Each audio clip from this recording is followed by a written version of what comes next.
Thank you, Leah. Good afternoon, everybody. Again, I'm JLI. I'm with Hill, Chestnut, and Woody. As Leah mentioned, we're a health and welfare benefits consulting firm. Brokering your benefits is typically what most groups like us do.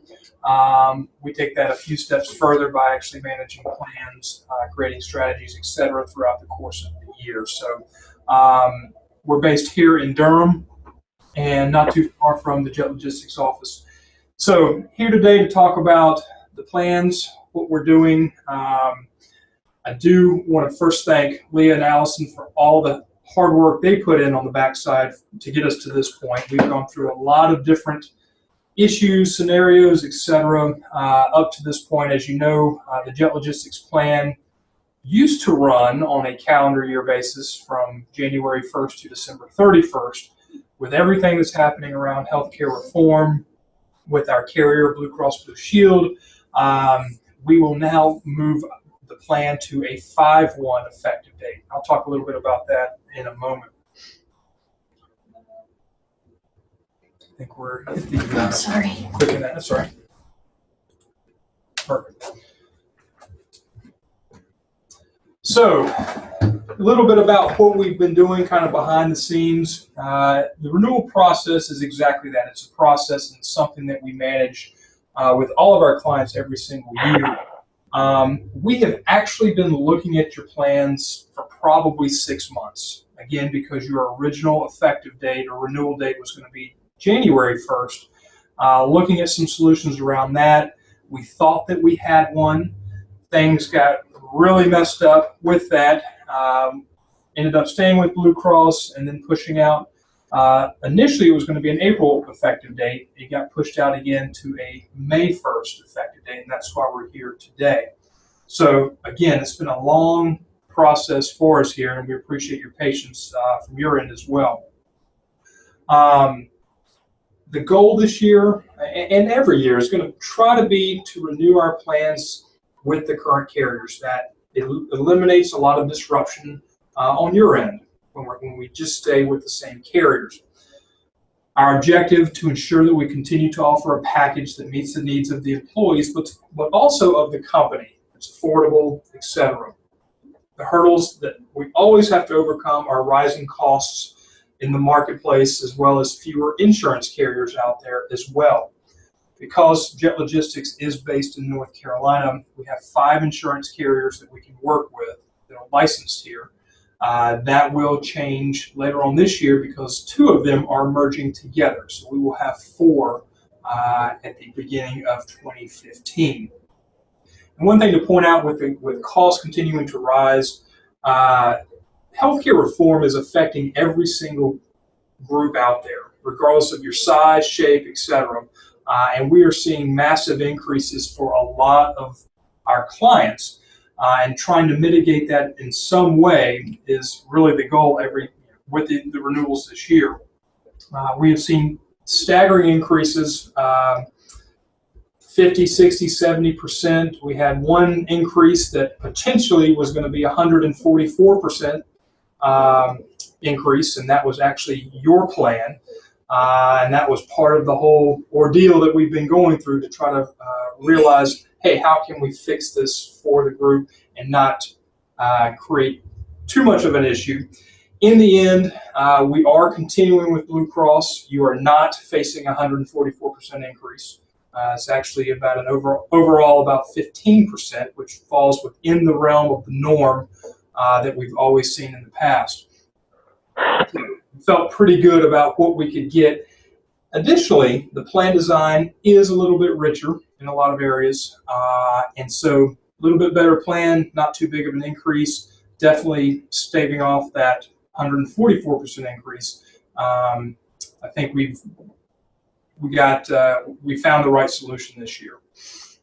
So as I mentioned to you, Blue Cross is going to continue to be our health plan. We will be on an alternate plan design. We'll go through that in a minute.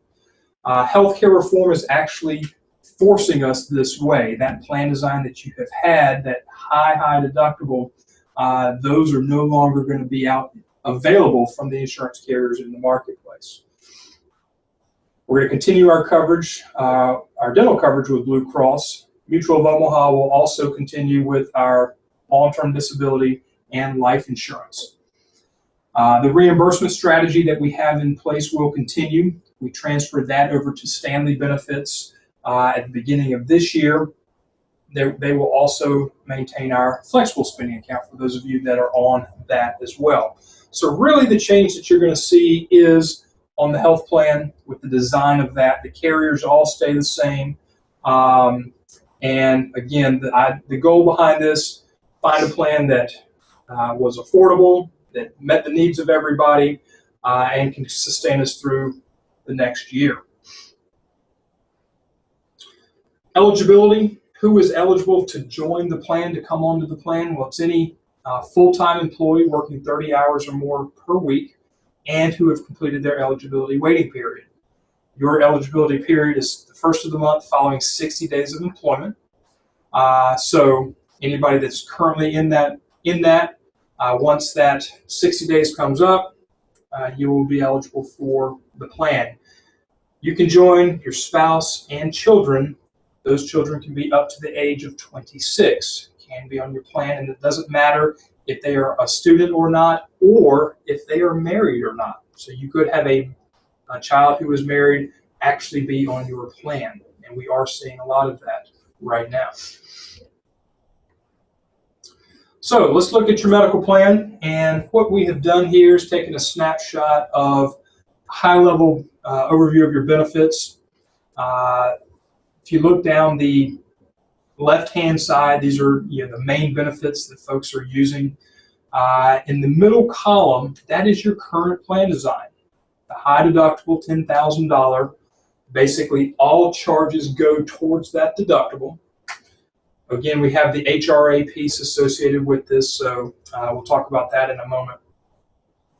Really, the only thing you have a copay for that's not going towards the deductible is for pharmacy, for the generics, the tier 1 drugs. You pay up to $10 for that. Anything else is going towards your deductible and coinsurance. The plan design that we're moving to, I kind of want to point you right to the middle of the chart there, of the graph. The deductible and the out-of-pocket maximums, those are changing. Again, as I mentioned, under healthcare reform, you can't have these high deductibles any longer. So our deductible is actually reducing, and fairly significantly, especially on the single or employee-only side, going from $10,000 down to $3,500.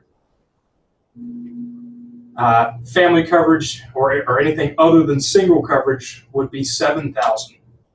But the place where the plan differs the most here is now we have a coinsurance piece where effectively once you meet this deductible portion, the $3,500 or $7,000 if you've got additional people on your plan, at that point you will split the cost of any service with Blue Cross Blue Shield. And that split, you see there, it shows 60% after deductible, 60% all the way down. Blue Cross will pay 60% of the charge. You will pay 40% of the charge.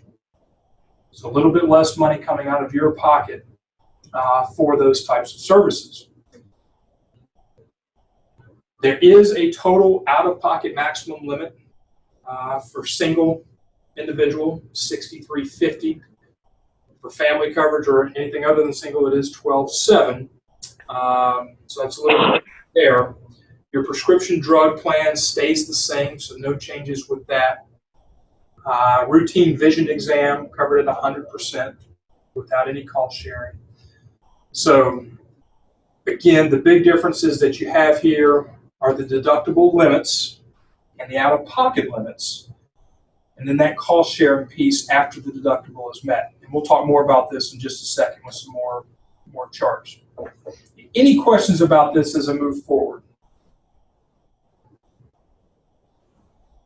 Okay. Preventive care, this is also built into your plan. This is actually part of healthcare reform, and all plans have this in place. Preventive care is covered at 100%, meaning there is no cost share to you. These are for the routine services, physicals once a year, well baby, well child exams, well woman exams once a year, screenings for mammography and colonoscopies. All of these are covered at 100%. The idea behind this is to get you to the doctor once a year at least, catch things sooner before they become big problems later or expensive problems later, but just also give you a more general overview of your health. Make sure that you understand what's going on with yourself, so that again you can treat things sooner and quicker and more cost effectively. So quick terminology.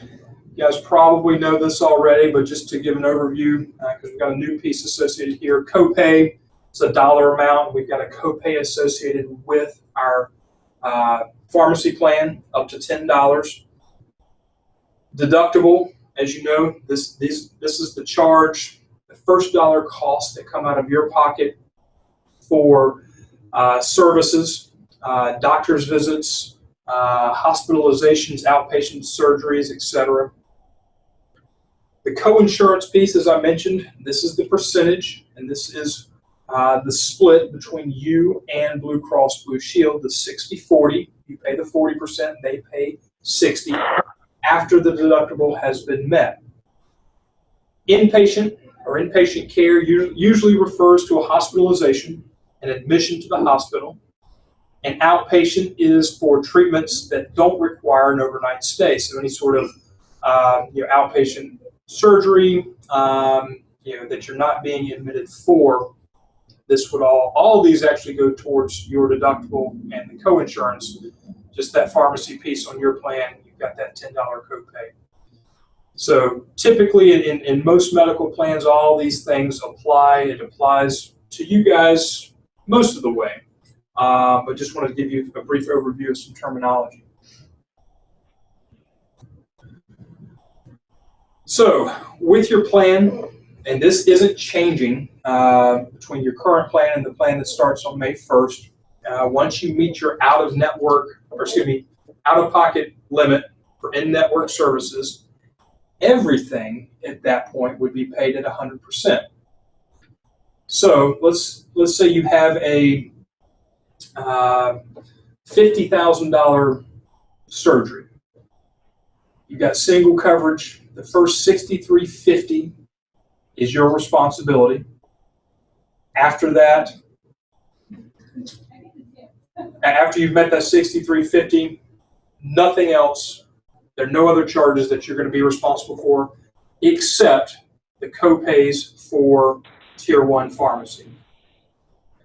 If you had an additional $50,000 surgery after that, say 6 months later, you would be there would be no more cost sharing for you. You've already met that total out-of-pocket maximum for the year. Looking at your current medical plan, that total out-of-pocket maximum is $10,000. So a little bit of difference there, but they work the same way once that maximum is met. It's always good to take a look at your EOB, explanation of benefits, because that will keep a running tally of how much of your deductible you have met and how much of your co-insurance that you have met. It'll be down at the very bottom of the piece of paper that you receive, either in the mail or you can print it off online once you've established a user account at Blue Cross Blue Shield. Anybody that hasn't done that and needs assistance with that, check with Leah and we can help you get that set up. So deductibles apply, again, for, on your plan, pretty much all services, with the exception of the pharmacy copay. This slide doesn't necessarily represent your plan specifically. In many cases, when other copays apply for doctor's visits or ER visits, etc., those deductibles wouldn't apply. But for your plan specifically, everything is going to accumulate towards that deductible and towards that out-of-pocket maximum. So again, it's always good when you're using your plan to get an idea of how much you've used by looking at your EOB at the bottom of the page. Managing your drug costs. Again, because of the way our plan is set up, one thing that you have access to, and this generally isn't well publicized because there are discounts available for you for pharmacy. So if you're taking specialty medications or name brand medications, you can always ask your pharmacist, hey, is there a lower price for this medication that you can give me? Lots of times the pharmaceutical manufacturers are incentivizing the pharmacies to try to push you towards or push them to utilize those medications when you come in. So if you can get, let's say you're on some sort of high blood pressure medication, for example, and it's a name brand, and you ask your pharmacist for a lower cost, they can recommend a different drug. You would obviously need to talk to your doctor about that, or they may have a special program going on for your medication. But always check, ask the questions, because those things are in place for consumers. They're there for you to utilize. You just have to ask for them. There are some manufacturer coupons available as well if you're taking, say, a self-injectable for diabetes, for example, or rheumatoid arthritis. You can request a lot of times a coupon or a discount card from the manufacturer, and they can provide that to you in some cases. One thing that may do is it may have an impact back to the health plan in general. So if a lot of high usage of that drug hits the plan, that could have an impact to the renewal rates every year. But again, these things are out here for you to use. You just have to do a little digging and ask the right questions. So with our plan, as I mentioned, there is a slight increase. Our plan is getting a little bit better, but with that slight 15% increase this year, payroll deductions will go up a little bit also. And so we've got side-by-side current payroll deductions that will go through the end of this month, and then new payroll deductions based on what level of coverage you have moving forward into the next month and the next plan year. And do keep in mind that all of these payroll deductions are pre-tax, so the actual impact to you is you actually get a little bit more advantage there. You're paying with pre-tax dollars.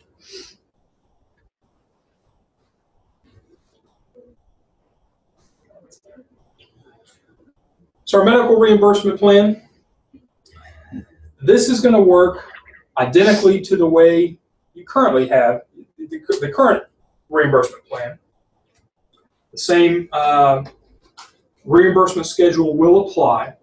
So your current deductible, $10,000 is going to shift to $3,500, $7,000. The first $750 is provided by Jet Logistics. The next $1,250 would be your responsibility fully. Same design that we have, same thing is going to continue. And then beyond that, the charges will be split 50-50 with you guys. Again, this is important when you've got you need to have these EOBs to show what's the reimbursable part of your usage. The plan is actually going to reimburse 50% through the co-insurance. So when you get to that 60-40 split, where Blue Cross is paying 60%, you're responsible for 40 of that. Now you'll be responsible for 20 of that because Jet Logistics is going to reimburse half of that for you. So a little bit richer plan because with the plan design, it actually enriches the benefit back to you. As I mentioned, there are your out-of-pocket maximums again. If those are ever reached, then everything after that is covered at 100% with the exception of that $10 copay.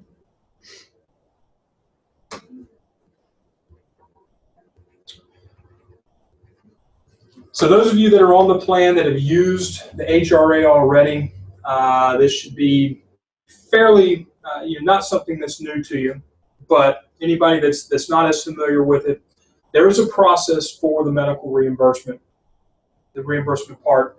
Some steps that you have to follow. Again, step one, you're visiting the provider, having the service performed. Step two, you may or may not want to do this. Explain that you have an HRA, that you may be responsible for a portion of the cost. Before that visit, in step three, the provider, your doctor, or the facility is going to file with the insurance carrier, Blue Cross Blue Shield. That needs to be processed before the reimbursement can come back to you.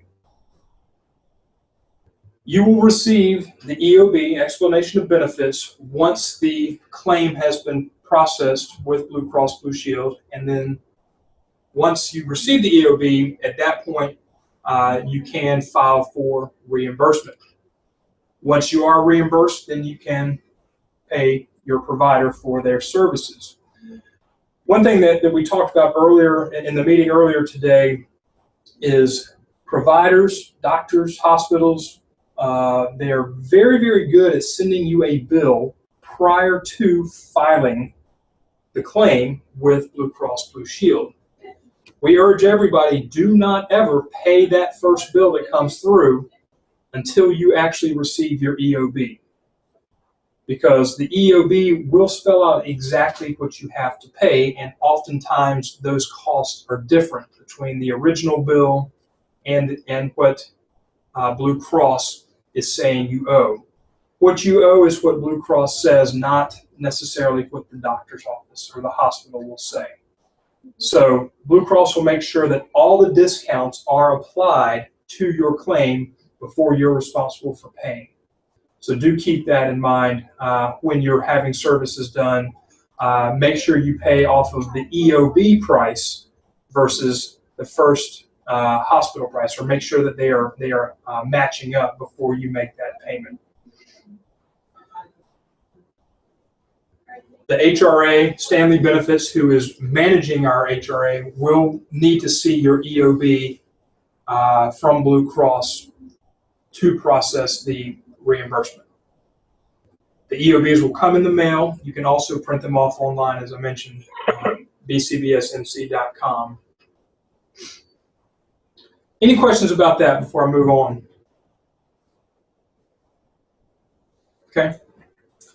So our dental plan, staying with Blue Cross Blue Shield. One minor change that we've made this year is our plan year deductibles are going up just slightly, from $25 for single, $75 for up to 3 family members, to $150. It's basically $50 per person, up to a maximum of 3 people. But our plan provides you with $1,000 of dental coverage throughout the course of the year. All of your preventive services, so these are your routine cleanings, x-rays, exam, all that's covered at 100%, and that does not have the deductible applied to it. So if you're just going to the dentist a couple times a year, your teeth are in good shape, the plan is going to pay 100% for those services. If you're having additional work done, a cavity filled, a tooth extracted, basic services are covered at 80% after the deductible. So you would pay your deductible one time, and then you split the cost 80-20. Your portion is 20%, the plan pays 80%. If you're having major service done, this is fun stuff like root canals, crowns, that kind of thing, it's 50% after deductible. You do have one deductible throughout the year. So if you meet your deductible one time, you don't have to pay it again.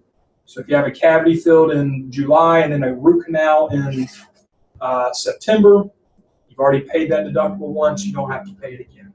But do keep in mind you've got $1,000 worth of benefit for the year. Everything will accumulate towards that. If you meet that $1,000, then any charge over that would be your responsibility. And with that, again, a slight increase to the cost that you can see here. Again, these are on a pre-tax basis as well.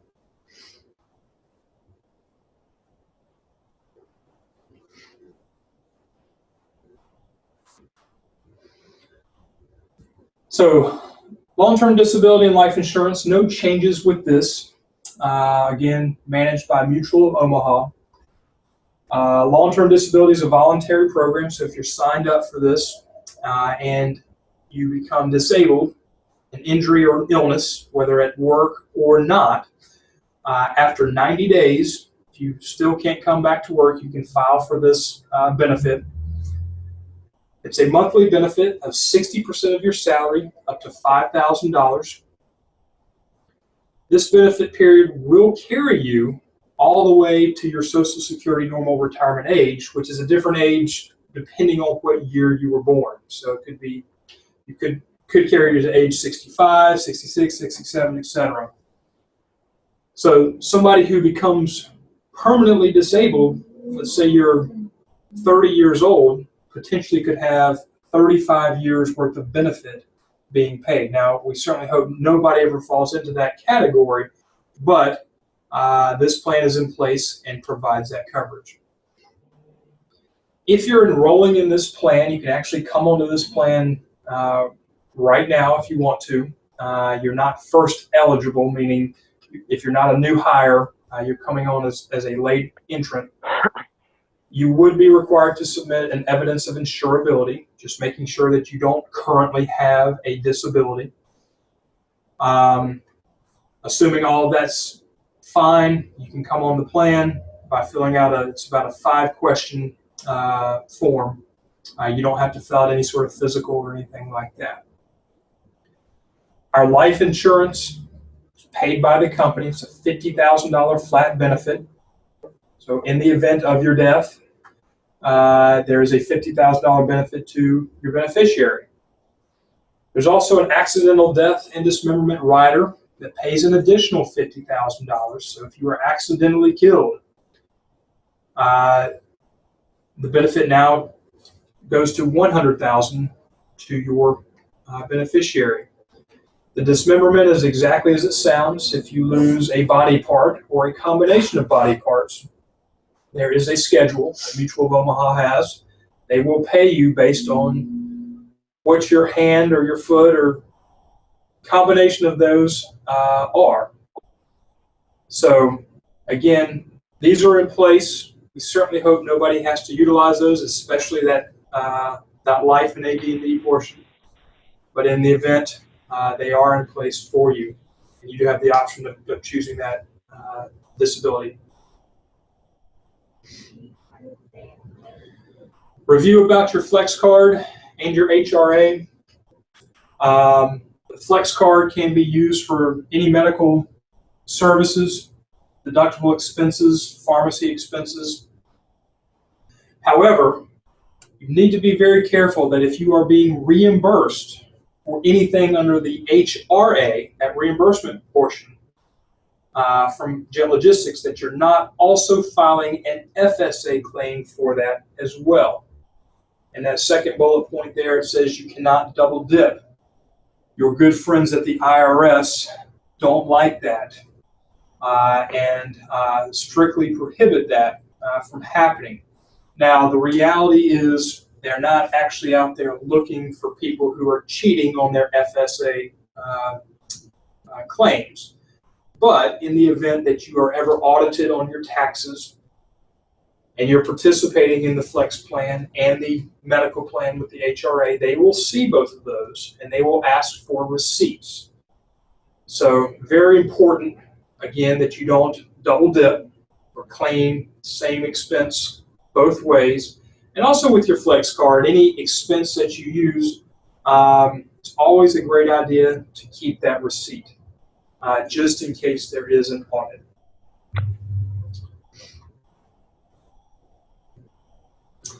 Our plan through Mutual of Omaha, they give us what's called an employee assistance program. This is a voluntary and confidential program for you and your dependents, for a wide range of resources if you're having personal issues, home issues, kid issues, money issues, etc., work issues, or you need to find some sort of resource. You need an attorney for something. They can help guide you to the rights or guide you to some options that might work for you. It's confidential. Nobody sees it. Jet Logistics doesn't see it. Hill, Chesson, and Woody doesn't see it. Strictly between you and Mutual of Omaha. 800 number. You can also log on mutualofomaha.com/EAP and review that. Again, it's free. It's built in, there for you to use if you need it. So our enrollment, what do we need to do, or what do you need to do? Well, for medical and dental, we only need you to complete a form if you are making changes. If you are currently covered under single coverage, you're not adding anybody, not dropping anybody, etc., we don't need anything from you. Only if you want to make a change right now. For the flex plan, this has already been done. You made the elections at the beginning of the year. You will have the option to re-enroll in the flex plan at the end of next year. We'll actually have a little bit more, a couple things to do with that, because we will catch the flex plan up to our medical plan year next year. But right now, everybody that's already made elections, there's nothing that you need to do, and you actually can't come onto the flex plan at this point unless you are a new hire. Life insurance coverage, nothing needed from you at all at this point, unless you want to change your beneficiary. Sorry. You can actually update your beneficiary at any time. So generally at an open enrollment period, we always tell folks, hey, it's a good time to review who gets the money in the case of your death. Involuntary disability, if you wish to enroll, Leah's got the enrollment forms. You can come onto the plan right now if you would like. The evidence of insurability or proof of good health will be required. New hires, that is not a requirement.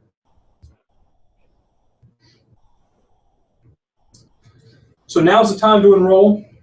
We need forms back if you are going to make a change, add or drop somebody. We need that back by the end of next week so that we can get the forms over to your insurance carriers and they can make the changes in their system so that as of May 1st, all ID cards have been issued and the changes have been made internally, and we're all set to go. Can't make any changes outside of this time period unless you experience a qualifying event. So if you don't enroll somebody now or don't drop somebody now, you can't do it later on unless one of these things that's on the screen happens to you. Birth, adoption, marriage, divorce, or change in other household coverage, meaning you have a spouse who is going through an open enrollment period. That gives you the opportunity to make changes at that point. But regardless of the reason, you see down here at the bottom, you've got 30 days to enroll. So let's say you get married and you want to add your new spouse to the plan. You've got 30 days from the date of your wedding to do that. Outside of that, the spouse would not be able to come on to the plan. Again, these are not our rules or Jet Logistics rules. Your buddies at the IRS, it's their rules. So please, if you need a form, if you need to make a change, just request that from Leah. She'll email that over to you. Get that right back to her. She'll get the information in, and you'll be all set to go. An additional resource that we at HCW provide to you and actually to all of our clients is a dedicated website. If you log on to our website, hcwbenefits.com, click at the top, Client Benefit Login. It is password protected, username Jet Logistics, password 27713. There's your landing page right there. all of the information about your plan we will put right here, as well as some other resources for you. But we'll have forms out there, phone numbers, web addresses, details about your plan, etc. All that will be right here. One easy place for you to log in and find. We don't put any personal information on here. Actually, we don't get any personal information, so we wouldn't be able to do that anyway. So this is strictly about your plan and is a resource for all of you. All of this will be updated by the end of the month. The website is already there. Currently, we will update this by the 1st. It actually says the 28th. And that's it. Questions?